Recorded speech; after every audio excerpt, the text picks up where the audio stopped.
Hi everyone. I'd like to share a special recipe for baked feta cheese.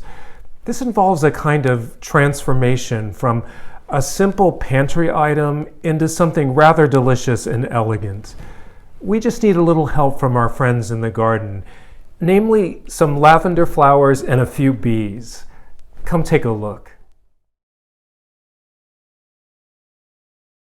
Before we start with the baked feta, let's whip up some quick croutons, which will go lovely with the warm, gooey cheese. Making croutons is super easy, very fast, and a great way of reviving some aging baguette or loaf of bread in the house. Okay, for the crouton today, I have this really nice seeded baguette, but you could really use any loaf of bread you like. Rye bread makes particularly nice, crisp toast and crouton, so you could use rye as well if you've got that. We're going to slice this up, drizzle it with some olive oil, and then bake in a 200-degree oven for about 5 to 7 minutes until crisp. Okay, so first step is to just slice up half a loaf of bread very thinly.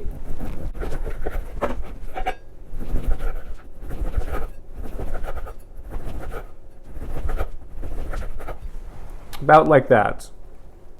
Next step is to line the sliced bread onto a baking tray, which I have right here.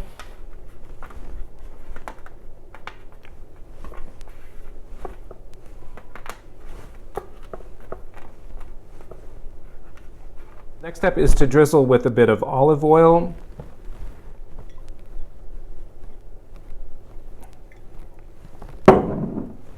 And then we're going to pop these in the oven.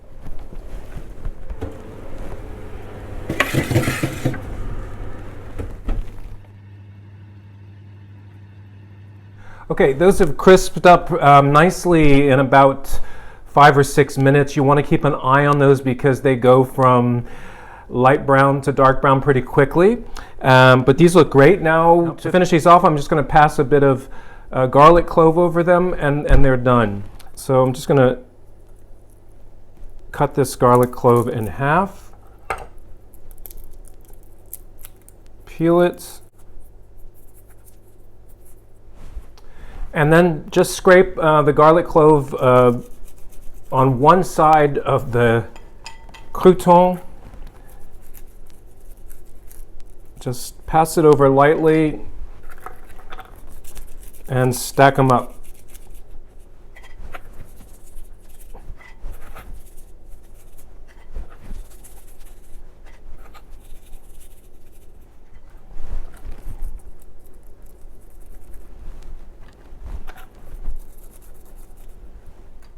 Okay, done. On to the cheese. Baked feta is a really tasty and versatile dish. You can use it as part of the cheese course in a meal. You could have it as a starter. You could serve it at a party.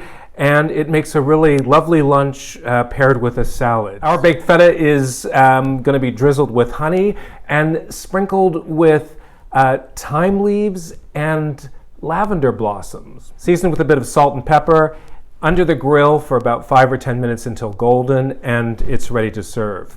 Flowers are a great way of adding color, flavor, and a bit of delight to your dishes, and they're great in salads, in desserts, and baked into dishes, which is pretty much what we're going to do with the feta cheese. Lavender varieties are edible. The rule of thumb is the most floral, the most deliciously smelling lavender are the best to cook with. Here are some examples of lavender that I found growing in the neighborhood. So a couple of different varieties. Really, really beautiful things. So you can include some for garnish on the table as well. They won't go amiss. If you don't have access to lavender or you don't want to include it in the baked feta, just leave it out. For this recipe, we need a couple of branches of thyme and a couple of branches of lavender, and you can just pull back on these stalk sort of in the opposite direction that they grow, and they come off pretty readily.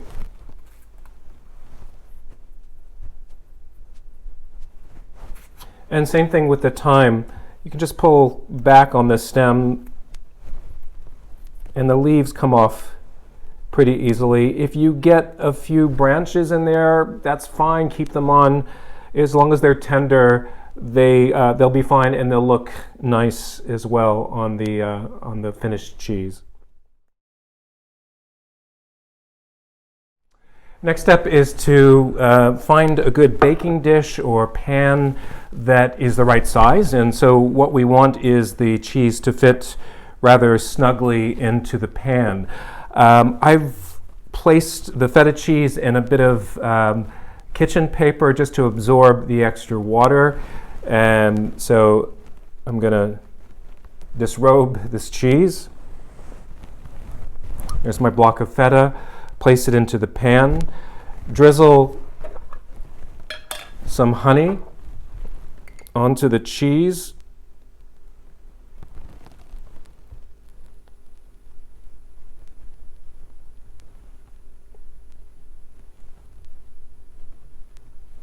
Just to cover well.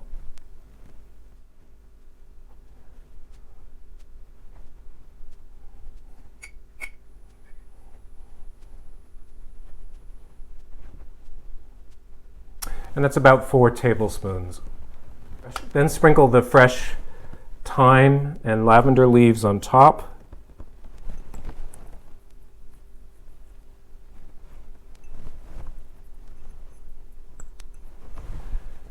And then finally season with a bit of salt and pepper.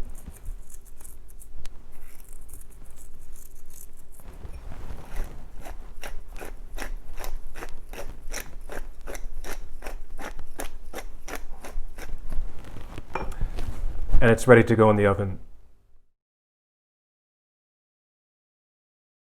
Let's see how the cheese is doing. Wow, great. There we go. It looks really delicious and ready to serve up with our croutons. Honey baked feta cheese with thyme and lavender. Enjoy.